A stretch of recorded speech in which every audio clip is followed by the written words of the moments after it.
John, I mean, when did you guys first cross paths? Didn't meet actually for a long time, did we? No. Yeah, it was Frank and Pete, wasn't it? Yeah. Well, I sent you before though, you wrote me that letter. Yeah. Soon after I've been to lecture with Tom Bryan, I was like shit in the press, and John wrote this really nice thing about, well, I remember, but it was like, What Gary did, essentially, was listen to everything that was happening at that point and distilled it into something really perfect. And made the best records, actually, in that period. So, it sounds easy. I thought it was incredible when I heard it, because he just got rid of everything that was pointless and got to the point. Sure. And it defined, and still does, those records still, they're so distilled, you can't improve them. You don't realise how hard it is to be so simple. He said, people say my music's simple. He said, but you don't realise how hard it is to be so simple. But it's true, isn't it? But it's true. You feel pretty good? Oh, it's ugly, yeah. You have your own opinion about these things, though.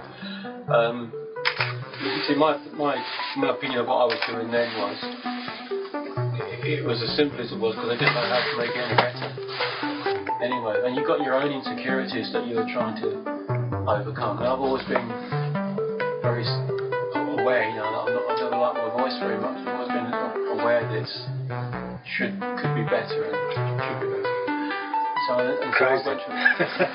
went through a long period of kind of burying it in the mix and getting girl singers to come in and sing things. It's only really when I met Gemma that she was able, after many arguments and conversations about it, sort of convinced me that you might not be the best singer, you might not be the best guitar player, all these things that I had real hang-ups about, but she said, but you do it in a way that people like, and you should be proud of it and not hide it. And Absolutely. It was only after sort of many chats with her that I began to, I still don't necessarily agree with that, but I accept it, for what it is now, and so, the voice went back up, I stopped having girl singers on the albums, but it was all just covering up, trying to make a better album based on what I saw as sort of deficiencies.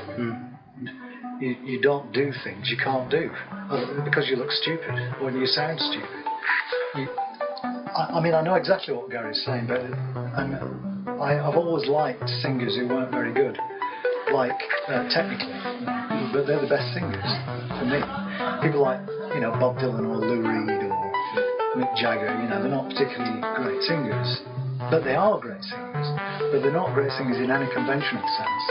But they can get a song over better than anybody else. Because there's something of them going into it? Because they're not trying to be something else. They're just working with what they've got. Sure. And they're not hidebound by technique. Yeah, and one of the definitions of talent is making the most of your own limitations, isn't it? And I think that's spot on.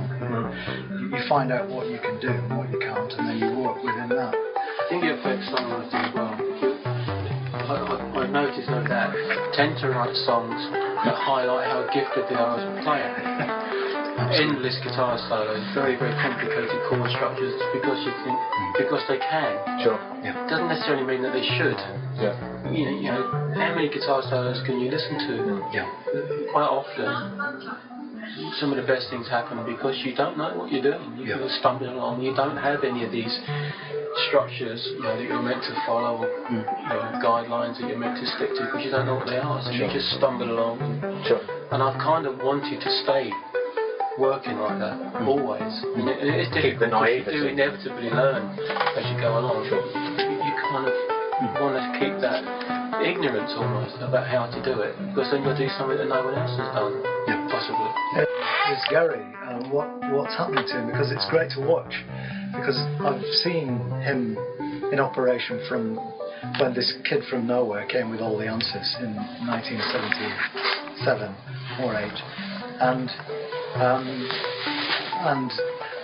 the trajectory has been really interesting, because it was forgotten about for a bit in the 80s when I've talked about the 80s being the most boring period for me, and get recovered now by other generations, and that's the really exciting thing is that when music crosses generations, it's got something.